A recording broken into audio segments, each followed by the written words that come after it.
पंकजा मुंडे की बीजेपी से खुली बगावत, परली से टिकट नहीं मिला तो भी लड़ूंगी। भीड़ में समर्थकों से बोली मुंडे, परली से इस बार मुझे ही चुने।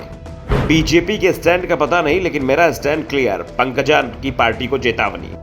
महाराष्ट्र के पूर्व डिप्टी सीएम गोपीनाथ की बेटी पंकजा मुंडे बीजेपी से नाराज हैं। उनकी नाराजगी को 4 साल हो चुके हैं। नाराजगी डिप्टी सीएम देवेंद्र फडणवीस को लेकर है, जो महाराष्ट्र में इस समय बीजेपी का सबसे बड़ा चेहरा है। मोदी शाह के करीबी हैं, इसलिए बीजेपी कोई भी नेता उनके आसपास नहीं दिख रहा है और यही पंकजा मुंडे की परेशानी दिख रही है। महाराष्ट्र में पंकजा मुंडे और देवेंद्र फडणवीस के बीच टकराव भी लंबे समय से चला आ रहा है। आमतौर पर राज्य में देवेंद्र फडणवीस का जहां कार्यक्रम होता है, उस जिले में बीजेपी के सभी दिग्गज नेता फडणवीस के कार्यक्रम में पहुंच जाते हैं। कहीं कहीं तो केंद्रीय मंत्री भी नजर आ जाते हैं, लेकिन फडणवीस जब भी बीड़ जाते हैं तो पंकजा मुंडे फडणवीस के कार्यक्रम में भी दिखाई नहीं देती हैं।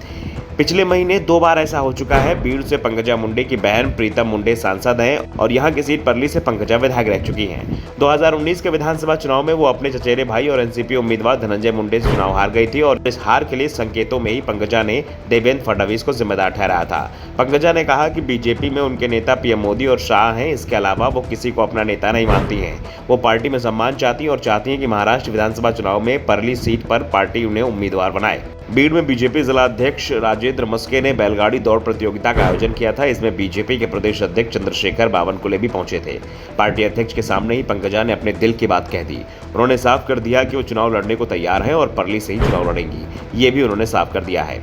मुंडे ने बगावत के संकेत देने के साथ पार्टी को चेतावनी भी दे दी कि अगर उनके नाम पर विचार नहीं हुआ तो वो बगावत भी कर जाएगी। पंकजा ने कहा कि मुझे नहीं पता कि बीजेपी का स्टैंड क्या है, लेकिन मैंने स्टैंड ले लिया है। मुझे परली से और राजेंद्र मस्के को बीड़ से विधानसभा में भेजो। अपने विरोधियों को चेतावनी देते हुए कहा कि मुझे पता है कौन मेरे साथ है और कौन मेरे खिलाफ। जो मेरे खिलाफ है वो सफल नहीं हो पाएंगे। पंकजा मुंडे को इस समय तमाम पार्टियों की ओर से ऑफर आ रहे हैं। एनसीपी, बीआरएस और दूसरी पार्टियां पंकजा को अपने साथ आने का न्योता दे रही हैं। अगर पंकजा मुंडे बीजेपी छोड़ने का फैसला करती हैं तो राजनीतिक गलियारों में यह सवाल चल रहे हैं कि वो किस पार्टी का दामन थामेंगी और मुंडे ने भी साफ कर दिया कि उनके दिमाग में बहुत कुछ चल रहा है। पंकजा ने कहा कि उनके सामने प्रस्तावों का ढेर है और ऐसा भी नहीं है कि वो इन पर गौर नहीं कर रही हैं, वो हर चीज़ पर विचार कर रही हैं। मुंडे ने पिछले विधानसभा चुनाव में अपनी हार का जिक्र करते हुए कहा कि दूसरे दल से बीजेपी में आए लोगों ने उनके खिलाफ साजिश रची थी, लेकिन अब उन्हें काफ़ी अनुभव हो गया है। पिछले विधानसभा चुनाव में दूध का दूध पानी का पानी हो गया, लेकिन अब समय है दूध को फूंक फूंक कर पीने का। साफ है कि इस बार मुंडे जल्दबाजी में कोई फैसला करने को तैयार नहीं है। पंकजा ने कहा कि बीजेपी सरकार में है, लेकिन कार्यकर्ताओं के काम नहीं हो पा रहे हैं। पंकजा की चेतावनी, सब्र और चुनाव को लेकर अपनी दावेदारी से यह साफ हो गया है कि अगर बीजेपी ने उन्हें किनारे लगाने की कोशिश की तो भी वो पीछे नहीं हटेंगे। टकराने की जरूरत पड़ेगी तो बीजेपी से टकराने को तैयार दिखाई दे रही हैं। साफ कर दिया, अगर परली से उन्हें उम्मीदवार नहीं बनाया गया तो वो चुनाव लड़ने की तैयारी में है।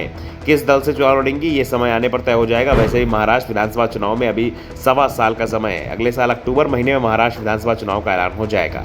उससे पहले लोकसभा चुनाव भी है और दांव पर पंकजा की बहन प्रीतम मुंडे का टिकट भी है। Bureau report, the Dhakad news.